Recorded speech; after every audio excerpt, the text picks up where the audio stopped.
परिचय। स्वादिष्ट है, ये भोजन बहुत स्वादिष्ट है। सिमरन, क्या तुम जानती हो, जब यह भोजन हमारे शरीर के भीतर जाता है तो इस भोजन का क्या होता है? नहीं, लेकिन मैं जानना चाहती हूँ। हाँ, बिल्कुल। हमारे शरीर में अनेक प्रकार की ग्रंथियां और अंग होते हैं जो भोजन से जरूरी पोषक तत्व अवशोषित करते हैं और अनुपयोगी भाग को उत्सर्जित करते हैं। ये तो बहुत रोचक लगता है।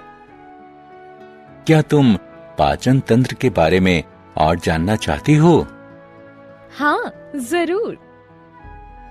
छात्रों, आज हम पाठ जंतुओं में पोषण शुरू करेंगे, जिसमें आप जानेंगे कि जो भोजन हम ग्रहण करते हैं उसे हमारा शरीर किस तरह पचाता है।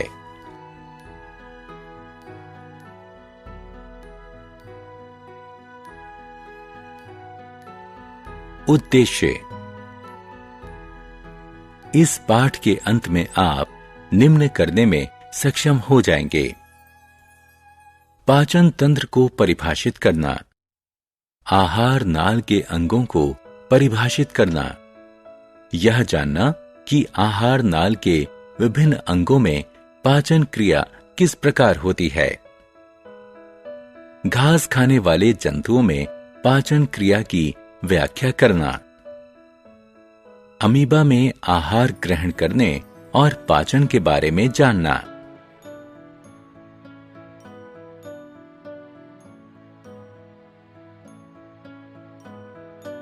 पाचन क्रिया क्या है?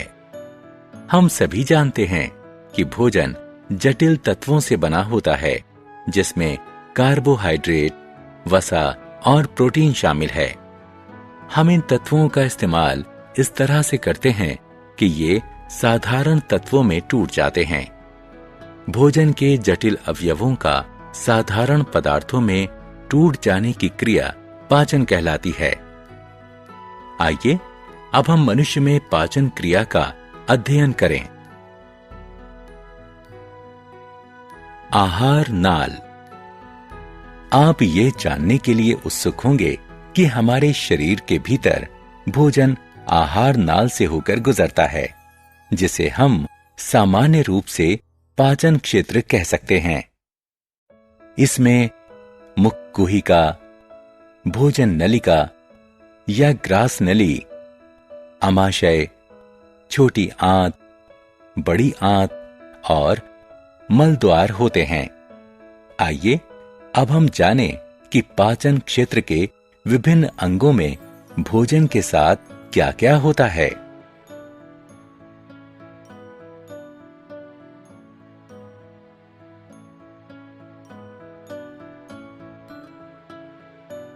मुख गुहिका। भोजन दो प्रकार से टूटता है: यांत्रिक पाचन और रासायनिक पाचन। जब हम भोजन को अपने दांतों से चबाते हैं तो भोजन टूटता है, जिसे यांत्रिक पाचन कहा जाता है। भोजन का रासायनिक रूप से शरीर के अवशोषित करने लायक अणुओं में टूटने को रासायनिक पाचन कहा जाता है।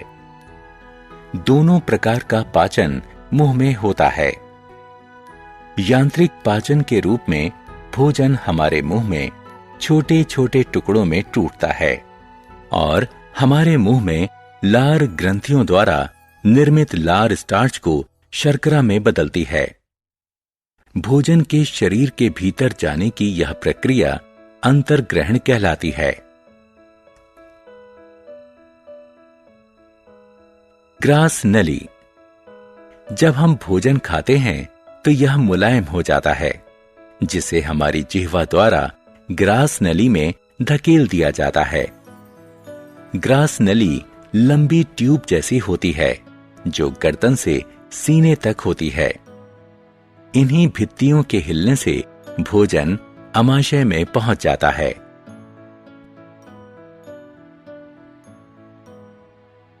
आमाशय।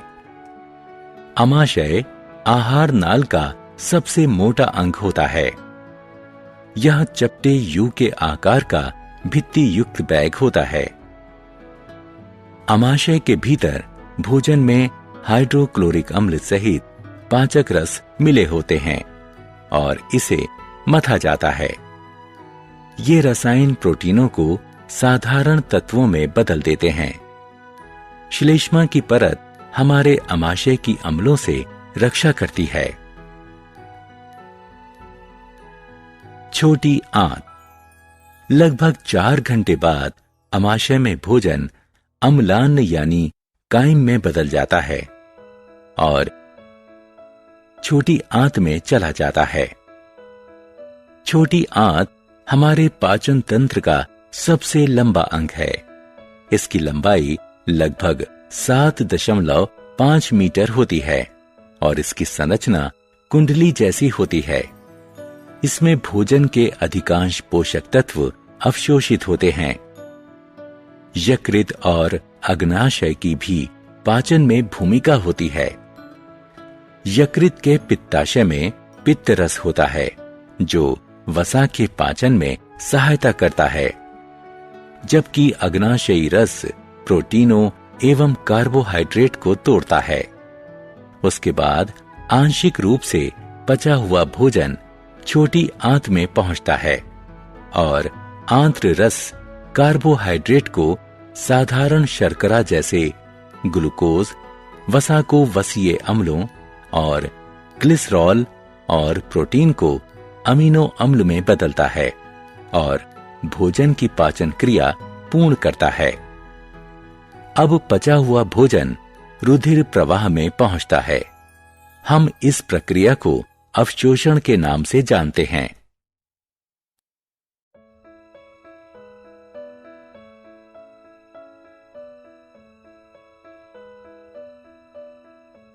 छोटी आंत में अवशोषण।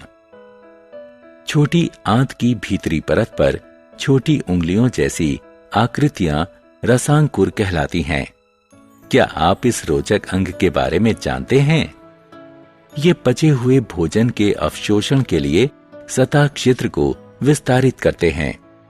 उसके बाद अवशोषित तत्वों को रुधिर वाहिकाओं द्वारा शरीर के विभिन्न अंगों में पहुंचाया जाता है, जहां उनका उपयोग प्रोटीन जैसे जटिल तत्वों के निर्माण के लिए किया जाता है।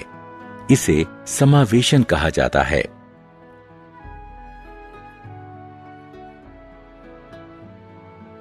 बड़ी आंत। जब काइम बड़ी आंत में पहुंचती है तो यह बिना पचे हुए भोजन से अधिकांश जल व कुछ लवण अवशोषित कर लेती है। यह चरण महत्वपूर्ण है क्योंकि इसके कारण हम निर्जलीकरण, डिहाइड्रेशन से बचे रहते हैं। एक बार जब अधिकांश जल अवशोषित हो जाए तो ठोस अपशिष्ट बड़ी आंत के अंतिम अंग मलाशय में चले जाते हैं और मल पदार्थों को मल द्वार के माध्यम से बाहर निकाल दिया जाता है। इस क्रिया को उत्सर्जन कहा जाता है। तो इस तरह मनुष्य की पाचन क्रिया पूर्ण होती है।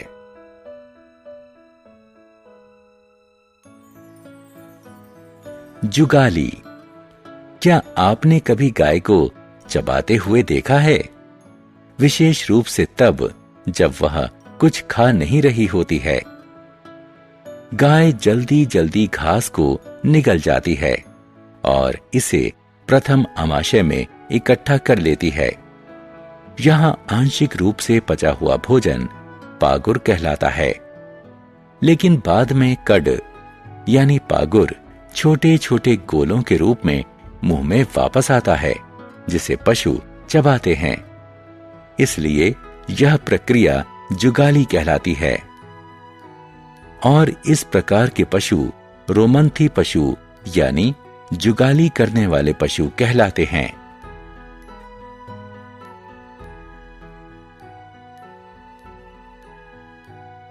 अमीबा में पाचन क्रिया। आपको जानकर आश्चर्य होगा कि कुछ निश्चित प्रकार के जीव होते हैं जिनमें ना तो मुंह होता है और न ही पाचन तंत्र। इसके बावजूद वो भोजन पचाते हैं। अमीबा ऐसा ही जीव है जो तालाबों में पाया जाता है। यह एक कोशिकीय जीव होता है और आप इसे बिना सूक्ष्मदर्शी के नहीं देख सकते। इसमें कोशिका झिल्ली, एक गोल नाभिक और इसके कोशिका द्रव्य में रिक्तिका होती है। यह पदाभ या आभासी पाद कहलाने वाली उंगलियों जैसी आकृतियों को धकेलकर अपना आकार व स्थिति निरंतर बदलता रहता है और अपने भोजन के लिए कुछ सूक्ष्म जीवों को पकड़ता है। भोजन एक आहार रिक्तिका में पकड़ लिया जाता है और पाचक रस भोजन को साधारण तत्वों में बदलने के लिए कार्य करते हैं। अंततः अपचित आहार रिक्तिका द्वारा बाहर निकाल दिया जाता है। अतः आप कह सकते हैं कि सभी जंतुओं में लगभग समान पाचन क्रिया होती है। सारांश। आइए हमने जो कुछ सीखा है उसे संक्षेप में दोहराएं। भोजन के जटिल अवयवों का साधारण तत्वों में टूटने की क्रिया पाचन कहलाती है। आहार नाल में मुख गुहिका, भोजन नली या ग्रास नली, अमाशय, छोटी आंत, बड़ी आंत एवं मल द्वार होता है। कार्बोहाइड्रेट जैसे कि स्टार्च का पाचन मुख गुहिका से ही शुरू हो जाता है। प्रोटीन का पाचन अमाशय में शुरू होता है। छोटी आंत में भोजन के सभी अवयवों का पाचन यकृत से स्रावित होने वाले पित्त रस, अग्नाशय से स्रावित होने वाले अग्नाशयी रस और आंतरिक भित्ति से स्रावित होने वाले पाचक रस के द्वारा पूर्ण किया जाता है।